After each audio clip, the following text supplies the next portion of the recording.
Hola, buenas tardes a todos. Ahí se va sumando más gente. Bienvenidos al seminario. En esta oportunidad está el chat abierto, así que les voy a pedir porfa, si me escuchan, que pongan sí o un buenas tardes o un hola, como para chequear que esté todo ok. Ok, bueno, buenas tardes, Patricia, Verónica, muchas gracias por sumarse. Se sigue sumando gente, así que vamos a iniciar por la tercera diapositiva a modo de que tengan tiempo de reflexionar en unas preguntitas que traje como para disparar algunas cosas. Los disparadores iniciales como para que vayamos reflexionando, porque la idea de este seminario está un poco invitarlos a pensar. Obviamente pueden hacer preguntas por el chat, después me pueden escribir y pueden pedirme la presentación o pueden comentarme lo que quieran. Obviamente siempre en el marco del respeto y que estamos en un ámbito académico. Les voy dejando estas preguntas que si quieren las pueden responder, si quieren se guardan la respuesta, pero la idea es que podamos tratar de tener estas preguntas como drivers para entender todo lo que vamos a hablar hoy.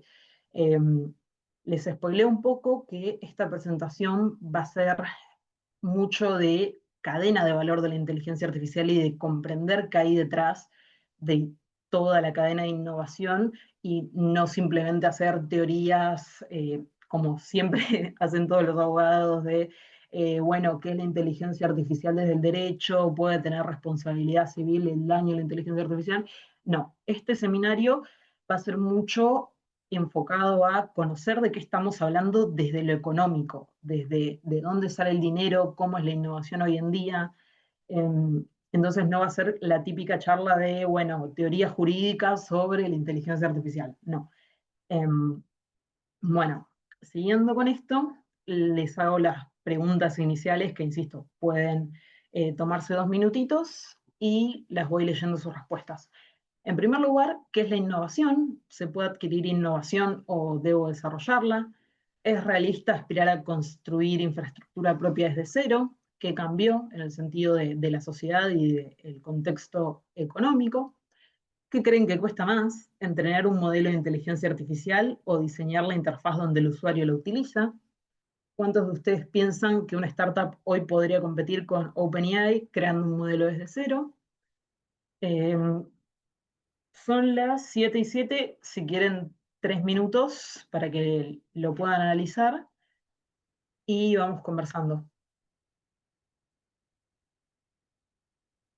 Están invitados a poner sus respuestas en el chat, obviamente, y si tienen alguna otra pregunta a medida que surja, eh, la pueden hacer tranquilamente. Tienen el chat habilitado.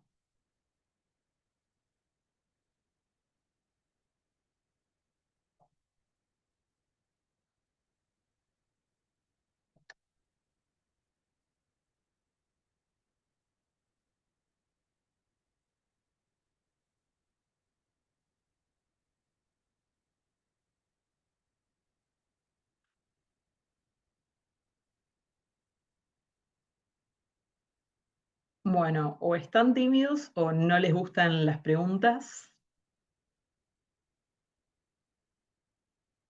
Sí, una startup puede competir desde cero utilizando inteligencia artificial. Bueno, pero ese es un tema muy importante. Mencionás utilizando, no construyendo desde cero. Y eso es muy importante, cómo incorporamos la tecnología. Por un lado, lo intentaría yo mismo y si es posible usaría la idea, es decir, IA versus IA. Bueno, pero de todos modos, partís de una base, es decir, no vas a desarrollar desde cero toda la cadena de valor, no vas a fabricar tus microchips, no vas a entrenar todos con las bases de datos desde cero, y eso es algo muy importante en lo que nos vamos a centrar. Si se fijan, lo estamos naturalizando, ya partimos de una tecnología, no la desarrollamos desde cero. Bueno, son las 7:09, último minuto si alguien quiere dar sus respuestas o sus reflexiones sobre el asunto.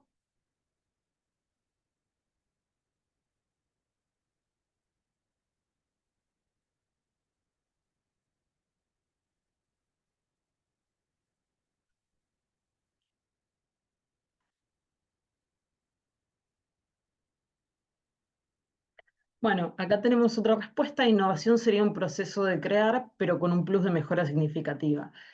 Sí, es una respuesta muy interesante y no necesariamente crear, sino aplicar. Es decir, para innovar en un sector o en un área, no necesariamente tenemos que crear algo, sino que tenemos que aprender a aplicarlo. Y eso es una enseñanza que siempre conviene tener muy presente y que a mí personalmente me cambió la perspectiva de cómo ver las cosas. Cuando innovamos, no necesariamente tenemos que crear algo de nuevo o generar una patente o hacer algo maravilloso, sino que innovar puede ser mejorar un proceso, puede ser aplicar una tecnología de un tercero y puede ser esto, usar tecnología ya existente. Y esto es en lo que nos vamos a enfocar. Ahora, que ya pasaron unos minutitos, vamos a volver a las diapositivas iniciales y vamos a empezar. Este seminario, como les mencionaba a los que no se habían sumado todavía, es sobre la cadena de valor y cómo cada día más se construyen proyectos sobre propiedad intelectual de terceros, con todo lo que ello implica y las complejidades de la economía digital, ¿no? En el sentido de que hay proveedores en jurisdicciones muy lejanas, con otras regulaciones, y de alguna manera muchos de los proveedores de servicios de inteligencia artificial están haciendo lo que se dice exportar regulaciones. Entonces, la idea del seminario, vuelvo a decir, es que podamos reflexionar sobre el estado de la innovación hoy, sobre la cadena de valor y cómo se estructuran, tanto a nivel jurídico como económico, estos proyectos. Bueno, me presento. Yo soy abogada, tengo una maestría en propiedad intelectual e innovación en la UDESA, estoy haciendo otra maestría en internacional privado, también soy coordinadora académica de la diplomatura en planificación patrimonial, directora también del programa en propiedad intelectual y management de activos intangibles que se ofrece en el SEMA y, spoiler, el jueves tenemos una reunión informativa para el que esté más interesado en sumarse. En este programa vamos a ver varias cadenas de valor en distintos sectores de la economía digital, por lo cual, si les interesa este enfoque, están invitadísimos a al menos poder sumarse a la reunión informativa y conocer más sobre el programa. Les cuento un poco cómo surgió este seminario y cuál es la motivación de hacer este seminario.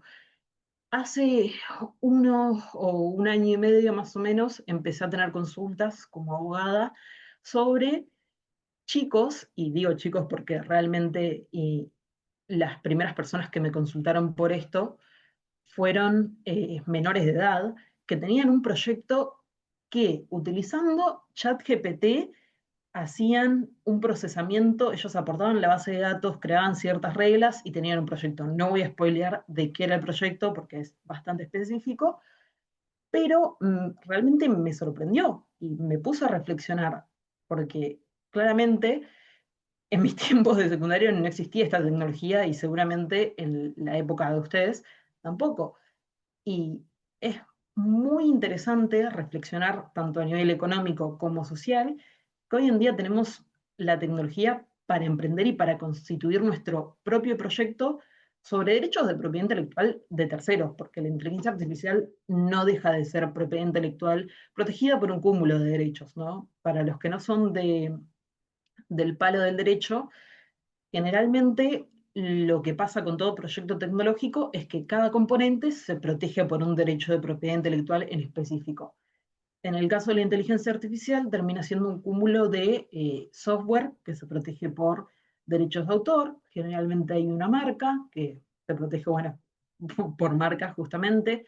Puede haber patentes en ciertos componentes, como por ejemplo microchips, patentes sobre cierta infraestructura.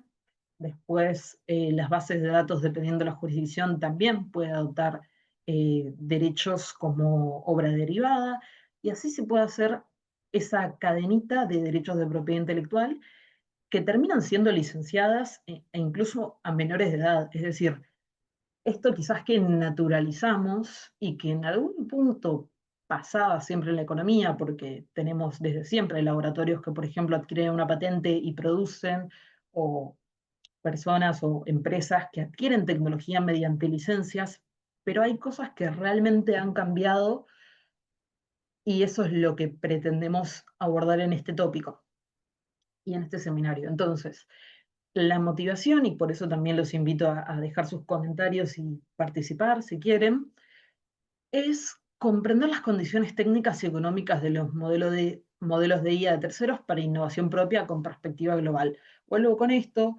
eh, Básicamente, los proveedores de servicios de inteligencia artificial están todos domiciliados en jurisdicciones fuera de Argentina.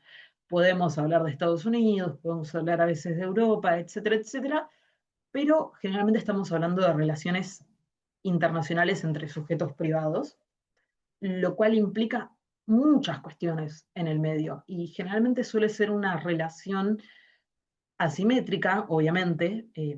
Estos chicos, por ejemplo, tenían 17, ya estaban prácticamente en el secundario, y se relacionaban con ChatGPT mediante una licencia, obviamente, preestablecida, estándar, etcétera, pero realmente me encantó del caso de estos chicos que así todo estaban preocupados por proteger legalmente su proyecto, por lo cual eh, son cosas que quizás hace muchos años no pasaban. Entonces, tópicos a tratar muy brevemente, el seminario no va a durar más de una hora, por lo cual nos quedan 45 minutos. Y como les mencionaba, la cadena de valor de la inteligencia artificial, panorama y tendencias, diferencias entre usar inteligencia artificial y construir sobre inteligencia artificial, es decir, ¿quién no genera memes con inteligencia artificial? Ahora, construir un negocio ofreciendo un servicio o valor agregado sobre la inteligencia artificial utilizándola, por decirlo de alguna forma, como procesamiento, es otra cosa y tiene otros riesgos. Y realmente hay muchas oportunidades y es algo, insisto con esto, que no pasaba hace 3 años, 3, 4 años, esto no pasaba. Después, oportunidades para emprendedores, vamos a verlo, insisto, desde lo económico, riesgos legales y preguntas. Entonces, estos disparadores iniciales ya los vimos recién. Bueno, estoy leyendo el chat. Para mí cuesta más entrar a un modelo de IA porque creo que la interfaz donde como usuario utilizamos la IA ya es un... Ah, este comentario es bastante larga. Solamente recorrer los proyectos nuestras puntos. Sí, de eso y de muchas cuestiones más que ahora vamos a ver. Em,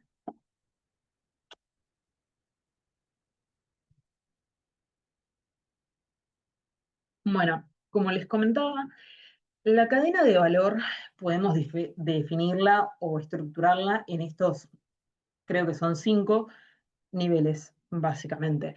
Infraestructura, obviamente, eh, sin microchips o incluso los data centers o proveedores de servicios, que la nube, todos sabemos que no está exactamente en la nube, sino que eh, son centros de datos que realmente son muy físicos y consumen mucha energía, y hay empresas especializadas en eso.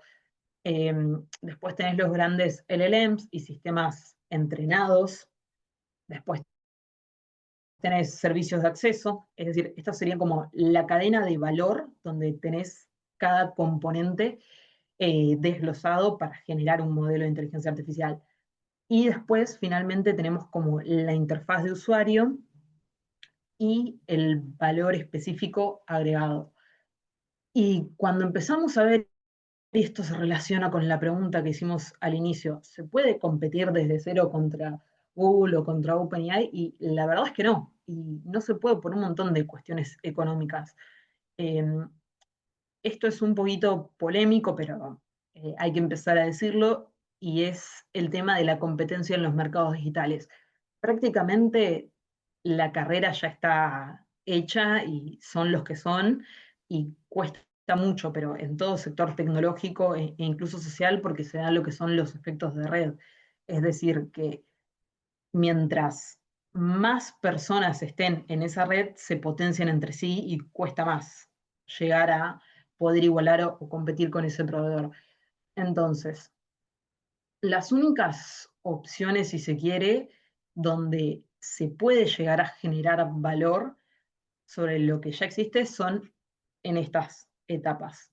que es básicamente el hecho de adaptar la tecnología específica a un problema en específico o generar un valor agregado específico, que era lo que mencionaba cuando hablábamos recién de innovar no es solo crear desde cero, sino que es aplicar algo ya existente y que puede ser algo de terceros y que, insisto, esto pasó toda la vida, la transferencia de tecnología siempre existió, la forma tradicional era de las grandes patentes o empresas que tenían tecnología protegida por secretos comerciales, etcétera, en licencias que se negociaban muy duramente y que ahora esa relación pasa a ser más un consumo masivo, es decir, obviamente uno cuando contrata modelos de inteligencia artificial y las usa específicamente, tiene un terms and conditions, que básicamente son los términos y condiciones, pero no son negociadas específicamente, no hay unas regalías, no hay toda esta cosa que vinculada o que eh, se asocia a la transferencia de tecnología y a la relación contractual tradicional. Hoy en día esta tecnología está al alcance de prácticamente todos, y vuelvo con estos chicos del secundario, literalmente estaban armando un negocio con ChatGPT. A mí personalmente ese caso es como me voló la cabeza. Entonces, esta metáfora la hizo ChatGPT, no les voy a mentir. No construyo mi propia autopista, pago un peaje para circular y enfoco mis recursos en qué transporte y cómo lo hago rentable. Y me parece una excelente metáfora. Volviendo a esto, a que el valor agregado está en ciertas etapas, no está en toda la cadena, al menos para el pequeño emprendedor o el pequeño innovador, si se quiere. Entonces, hoy en día innovar puede entenderse como usar infraestructura ajena y adaptarla a un mercado o problema específico. Entonces, ¿hasta acá alguna pregunta, algún comentario que quieran hacer?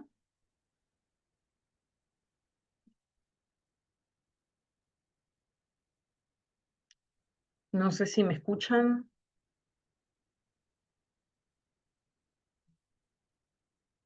no sé si... mm, te escuchamos bien, perfecto. Perdón, pero si no escriben, pienso que se desconectó internet o algo. Entonces, hay un informe de la OMPI barra WIPO, que está citado, después más adelante lo pueden ver, que es básicamente este, donde habla sobre la brecha entre la inversión en los activos tangibles y los activos intangibles. Y dentro de ese análisis, que spoiler, la inversión en activos intangibles está cada vez más superando a la inversión en activos tangibles. En este informe se separa lo que sería la inteligencia artificial en sectores productores y sectores usuarios de la inteligencia artificial, que básicamente el usuario puede ser desde la persona que lo utiliza para integrarlo como un servicio ya contratado, y obviamente el productor es el que termina invirtiendo para generar la infraestructura. Esta es otra tendencia muy interesante, que es la infraestructura como servicio. Básicamente es todo lo que hablamos recién. Uno no sale desde cero a querer construir toda la infraestructura, sino que de alguna forma la alquila o la contrata como servicio, básicamente mediante licencias muy estandarizadas. Eso también es una realidad. E incluso muchas veces muy variables, es decir, eh, ¿quién no ha leído que el proveedor se reserva el derecho de cambiar los términos y condiciones? Y uno o ni se entera o se supone que uno debería haberlo visto en la página. Y bueno, esa es la forma de relacionarse hoy en día en la economía digital. Entonces, recomiendo la lectura para el que le interesan estos temas sobre eh, este reporte de la inversión mundial en activos de inteligencia artificial y activos intangibles en general. Bueno, como les mencionaba, yendo al proyecto en sí que uno puede generar, en el primer escalón uno tendría la infraestructura de terceros, que ni hablar de la cantidad de modelos de inteligencia artificial que hay hoy en día. Todos sabemos que estos modelos tienen sus usos específicos. Obviamente es mejor Midjourney u otra específica en imágenes si lo que uno quiere es integrarlas para hacer un servicio de algo que tenga que ver con imágenes o con memes o etcétera. Esta infraestructura siempre suele estar relacionada o debería estar relacionada con la especialidad de la rama del negocio con la que yo quiero, eh, me sale ejercer, pero con la que yo quiero interactuar o donde yo me quiero posicionar en el mercado. El know-how propio es lo que el emprendedor pone encima para diferenciarse y ustedes se estarán preguntando, ok, ¿qué es lo que yo puedo agregar? Bueno, bases de datos específicas, por ejemplo, estos chicos que les mencionaba del secundario tenían bases de datos específicas que habían generado y después habían generado también ciertas reglas y habían diseñado un test y vendían como los resultados del test eh, procesados con ChatGPT, y en el medio obviamente sumaban más servicios o más agregados que también monetizaban, que es muy interesante de analizar también. No todo lo que yo le sumo a ese servicio que empiezo a ofrecer tiene que estar relacionado con la inteligencia artificial. Eh, si bien es el core del negocio o del servicio que pretendo ofrecer, puede haber algunos plus que no tengan nada que ver. En este caso, ofrecían conexión con profesionales del ámbito en el que eh, estaban ofreciendo el servicio. Entonces, el know-how de cómo formular prompts o resolver un problema específico, obviamente cada industria tiene sus problemas específicos y el valor agregado puede venir del propio expertise de uno. La gamificación, que básicamente la gamificación es un concepto muy interesante, que es básicamente hacer como un juego, o más bien hacer como algo más entretenido, que genere más engagement de algunas cuestiones. Básicamente todo hoy en día está gamificado, solo que no nos damos cuenta. Ofrecer soporte, comunidad de usuarios, que esto también en entornos descentralizados, y etcétera, todo el concepto de comunidad y de generar valor es muy interesante. Y después, obviamente, la interfaz del usuario, donde los usuarios interactúan, pues uno puede diseñar una app y ahí también tiene más capas, si se quiere, de propiedad intelectual, obviamente en todo lo que es el software, que son derechos de autor, la marca del servicio en sí, que también se puede registrar, si se quiere registrar el nombre del dominio, después la base de datos también, o incluso si hay un secreto comercial. Es decir, empiezan a surgir más o menos a partir de esta, que es el escalón 2, que es el know-how propio, derechos protegibles de propiedad intelectual. Bueno, esto, esto también, como les mencionaba, eh, acá tienen el informe de la OMPI. Si quieren, después me pueden escribir al mail que tienen de referencia abajo y les paso la presentación. Entonces, acá tenemos el desglose de la inversión en activos intangibles por parte de los usuarios. Acá tienen ciertos parámetros o ciertos ítems en los cuales pueden llegar a innovar o generar valor al respecto de la inteligencia artificial. Entonces, eh, la conclusión sería, como venimos hablando, la combinación de infraestructura tangible y capacidades intangibles conforme al impacto económico de la inteligencia artificial. Y pasa sobre todo en la economía de la creación, podríamos decirle, que no es solo la infraestructura, es cómo la usamos y cómo la incorporamos, y eso es lo que hoy en día está generando valor. Ni hablar en la economía de los creadores de contenido y las redes sociales, etcétera, pero en este mercado en específico pasa. Uno puede elegir cómo utilizar esta tecnología de propósito general. Bueno, obviamente, y ahora volvemos un poquito a lo legal. Muchas veces también hay limitaciones y esto tiene que ver más que nada con lo que mencionábamos de la relación asimétrica que hay.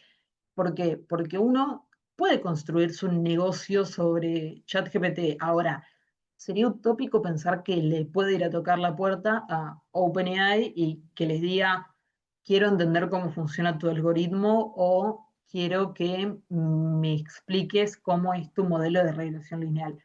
Porque eso no va a pasar. Entonces, en algún punto, o más bien en todos los puntos, estamos tratando con cajas negras, que ahí como pongo en la cita, las cajas negras pueden ser por múltiples motivos.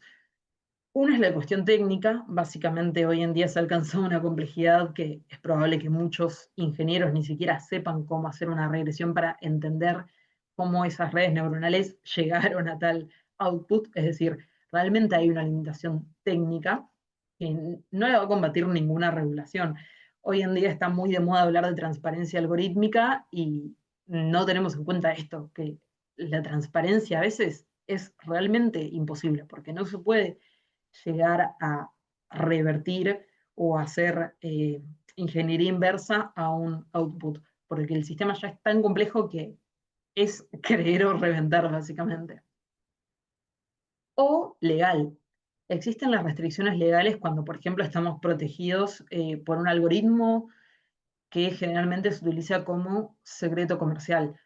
Las patentes no son una limitación porque prácticamente toda información sobre una patente es pública o debería ser pública, siempre hay algún detalle que se guarda, pero no debería afectar tanto. En cambio, los secretos comerciales sí son confidenciales. Entonces, pretender conocer a detalle y promover esta transparencia algorítmica que, que mencionan algunos sectores es prácticamente imposible y hay que aprender a lidiar con eso, por decirlo de alguna manera, y centrarse en aminorar los eventuales riesgos que podrían generar.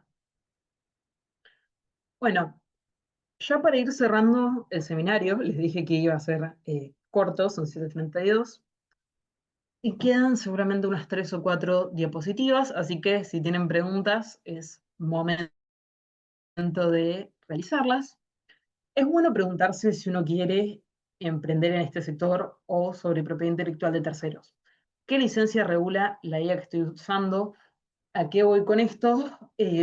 Puede que ciertos modelos de inteligencia artificial tengan distintas licencias dependiendo del eh, modelo en que se trate. Obviamente hay licencias más baratas, licencias más caras y obviamente varían los términos y condiciones. Insisto con esto, el contrato, si se quiere, o la vinculación que hay entre esa inteligencia artificial y la persona que está tratando de emprender son los términos y condiciones. No suele haber otra cosa por esto que mencionamos de la relación asimétrica. Uno no puede pretender que OpenAI negocie cada contrato en específico con el usuario. Sería utópico. Cosa que sí pasaba con tecnología tradicional. Obviamente los grandes generadores de tecnología generaban licencias que se negociaban y que tenían pactos de regalías muy complejas de calcular y la auditabilidad, etcétera. Y hoy en día estos modelos pasan a una licencia de tipo flat rate, si se quiere, y no se negocia nada, básicamente.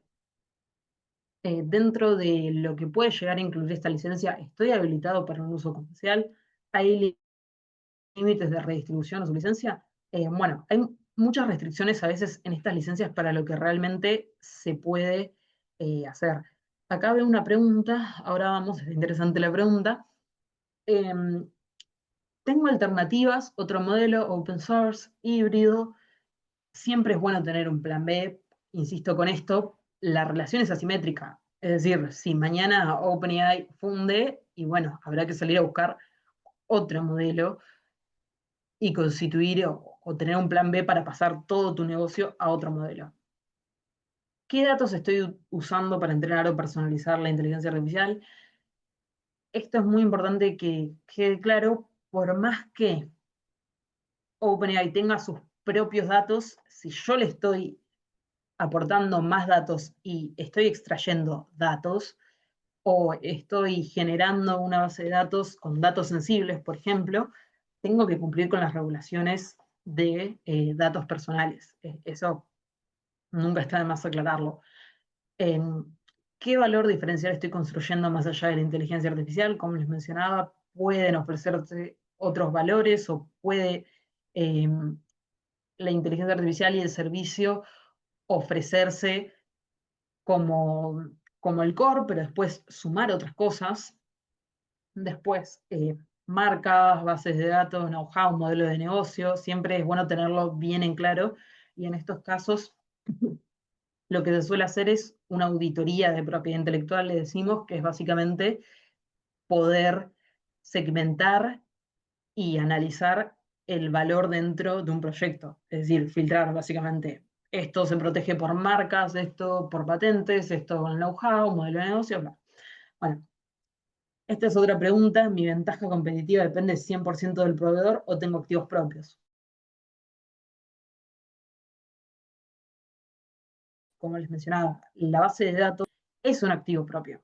El know-how, la marca, son activos propios. Entonces, que uno puede también elegir no tenerlos, por decirlo de alguna forma. Sería raro y anularía todo el sentido de esta charla, pero podría uno simplemente hacerlo. Ahora no se me ocurre puntualmente qué, pero podría simplemente generar algo muy random sobre ChatGPT y no agregarle mucho valor. Y bueno, el mercado no acompañará, pero puede pasar. Eh, Acá va el chivo. Obviamente todas estas preguntas las podemos responder en el programa ejecutivo en propiedad intelectual y management de intangibles, donde, como les comentaba, vamos a analizar cadenas de valor de distintos sectores. Una de ellas es eh, todo lo que es startups, software. Después tenemos todo lo que es la creación de contenido por redes sociales y tenemos otros sectores de la economía muy interesantes. Inicia el 7 de octubre, prácticamente en una semana, y el jueves, este jueves, hay una reunión informativa para los que estén interesados en sumarse. Al menos súmense a la reunión informativa, es gratis y vamos a ver muchas cosas. Entonces, conclusiones. La inteligencia artificial de terceros es una oportunidad, pero también una trampa de dependencia. Por esto que mencionábamos, a veces hay limitaciones, generalmente hay limitaciones en lo que respecta a conocer a fondo el modelo de inteligencia artificial, los pormenores. Los activos propios y el valor agregado que uno le puede generar es la verdadera ventaja competitiva. La regulación es fragmentada y multijurisdiccional. Ahora creo que vi una pregunta que hablaba de China y voy a explicar eso en detalle. El futuro exige preparación estratégica, nada que, que no sepamos todos. Y como tips, básicamente es este. Hay que centrarse en el valor agregado. Y ahí es donde el derecho acompaña. Pero si no hay valor agregado o no hay activos propios, es más complicado. Eh, bueno, esta es un poquito la conclusión. Básicamente, también ahí respondo lo que es el horario de la reunión informativa, jueves 2 de octubre a las 18:30. Debería poder copiar el link acá. Pero bueno, cualquier cosa me pueden escribir por el mail que está ahí en referencia y les puedo pasar el link de inscripción. Es más, voy a ver ahora si lo puedo pasar por el chat. Así pueden conocer un poco más sobre el programa. Ahora sí, vamos con las preguntas. A ver, hay varias y están invitados a poner más preguntas. Denme un segundo que tomo agua.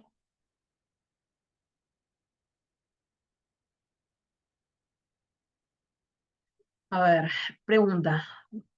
China tiene fama de robar o copiar tecnología de otros países. ¿No recibe sanciones por esto o multas al menos? En cuanto al desarrollo de la IA china es superior a la de Estados Unidos, ¿lo será? Bueno, vamos con la primera pregunta. Acá sí me voy a poner un poco más académica y les voy a comentar cómo se protege la propiedad intelectual a nivel mundial en específico.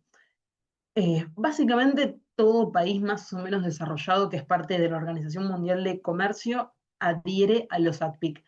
¿Qué son los ATPIC? Son los acuerdos para proteger la propiedad intelectual, que es una base mínima. Entonces, China es parte del la OMC está obligada a respetar la propiedad intelectual. Entonces, vos me dirás, ¿cómo puede robar o copiar tecnología de otros países? Básicamente, lo que ellos dicen desde China es, yo no te estoy copiando, yo te estoy poniendo condiciones para que podamos invertir juntos. Entonces, no es que directamente va y te copia, que igual va a sonar mal lo que voy a decir, pero igual lo podría hacer porque los derechos de propiedad intelectual suelen ser territoriales, salvo derecho de autor. Entonces, si una empresa tiene una patente en Estados Unidos, la tiene en Estados Unidos, no la tiene en China hasta que se otorgue en China. Y, y sin ir mucho más lejos, en Argentina podemos comparar la tecnología que tenemos patentada versus la que tiene en Estados Unidos. Es decir, si una empresa de Estados Unidos no patenta, o más bien patenta en Estados Unidos, y alguien en Argentina dice, ah, qué buena tecnología, no tiene una patente en Argentina, la voy a utilizar acá. Eso también es de alguna forma robar o copiar tecnología y no hay una sanción. ¿Por qué? Porque no está el derecho constituido, porque Argentina es lo menos amigable que hay para las patentes, o sea, realmente. Entonces, la respuesta sencilla a ese tema de China roba o copia tecnología es, en primer lugar, China te dice que para invertir en su país vos tenés que revelar tu tecnología y tenés que llevarla y ahí de alguna forma no te la copian directo, sino que se asocian con vos. Esa sería la excusa oficial. Ahora, en la práctica, si vos no tenés la patente registrada, y básicamente no tenés un derecho de respetar algo que no está constituido en ese país. Después, dos, en cuanto a desarrollo de la inteligencia artificial, ¿China es superior a Estados Unidos? ¿Lo será? Eh, no sabría decirte, esto que voy a decir también es bastante cancelable, pero China tiene las ventajas, y abro comillas, insisto con ventajas, de ser una dictadura. Entonces, básicamente no tiene todo este tema de transparencia algorítmica, de querer garantizar derechos humanos o de etcétera, etcétera. Obviamente, eso te ayuda a innovar de alguna forma porque no tenés los límites que están teniendo, por ejemplo, los países en Europa para poder innovar. Son modelos regulatorios distintos que surgen de diferencias, si querés, democráticas distintas. Si va a ser mejor o peor, no lo sé. Te puedo decir que hay muchas particularidades que hacen a la explicación de lo que terminará siendo. China tiene una falta de limitaciones que otros países las tienen o las están empezando a tener, siendo obviamente la Unión Europea lo más extremo. Después, Susana dice, buenas noches, quisiera saber cómo se relaciona la propiedad intelectual con la creación de imágenes a partir de la utilización de la IA mediante prompts. Bueno, volviendo a dos formas de innovar y no pasa solo con las imágenes, sino que pasa también con las canciones y toda obra artística. Básicamente estos modelos de inteligencia artificial utilizan para entrenarse en sus bases de datos obras de terceros. En el caso de las imágenes, imágenes protegidas por derecho de autor. ¿Cuál es la disputa ahí? Bueno, lo que alegan estos modelos es que eso constituye un fair use. ¿Qué es un fair use? O uso justo es básicamente un uso que está permitido por la legislación del common law y se sustenta en el copyright. Nosotros, los que somos de derecho latino, no tenemos el copyright. Nosotros tenemos derechos de autor que no tiene el fair use, básicamente. Pero bueno, sacando la cuestión de derecho comparado, básicamente se relaciona con que muchas de las obras que se utilizan para entrenar y crear esas imágenes con una inteligencia artificial suelen ser en violación de derechos de autor. En otros casos se negocian licencias, es decir, eh, porque esto es bastante particular dependiendo de cada mercado. Quizás con imágenes no pasa tanto, pero con canciones sí pasa bastante que vos tenés grandes discográficas que tienen la titularidad de un derecho de autor o, o un conexo de 1.000 millones de obras a la vez. Entonces ahí negocian licencias para poder entrenar esos modelos de inteligencia artificial. Eh, Después mencionan, a ver, se graba, bueno, jueves a qué hora, 18:30. Después se graba la reunión informativa, creo que no. Después, gracias doctora, bueno, gracias a ustedes por sumarse. Sería significativo compartir con los participantes la grabación. Esta grabación sí va a estar subida a YouTube, creo, así que la van a poder encontrar. Bueno, están todos despidiéndose, pero si alguien tiene alguna pregunta, nos podemos quedar eh, 10 minutos más.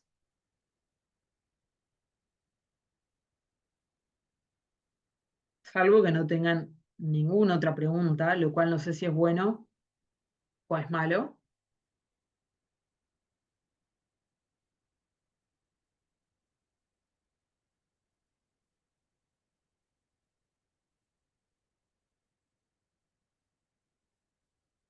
Preguntan, ¿se puede vender una marca o nombre a un emprendimiento de inteligencia artificial? Eh, no sé si entiendo exactamente la pregunta. ¿Se puede vender una marca? La respuesta sería obviamente sí, como todo activo bien constituido, siempre y cuando esté registrado, se puede. Después nombre, no sé a qué te referís específicamente con nombre. Nombre no es exactamente un derecho de propiedad intelectual. A un emprendimiento de inteligencia artificial, no sé si estás hablando de el negocio en sí o a una inteligencia artificial en el cual la respuesta sería no porque no tiene personalidad jurídica, pero Marina, si querés eh, agregar algo. Em, Como vender, se podría vender a la empresa que es dueña de ese LLM, de ahí a que te lo quieran comprar. No sé, si lográs comprarlo, sería interesante. Si lográs venderlo, perdón. Mm.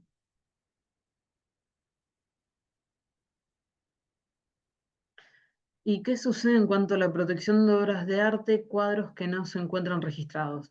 Bueno, desde lo teórico, en realidad el derecho de autor no surge con el registro, sino que surge desde el momento de la creación, por lo cual el depósito o el registro de la obra es simplemente a los fines eh, de la prueba, pero que vos no hayas depositado o registrado tu obra no significa que no tengas un derecho de propiedad intelectual sobre él, lo cual es polémico, es difícil de probar y etcétera, pero jurídicamente es así. En la práctica, bueno, como todo es más complejo, pero es así.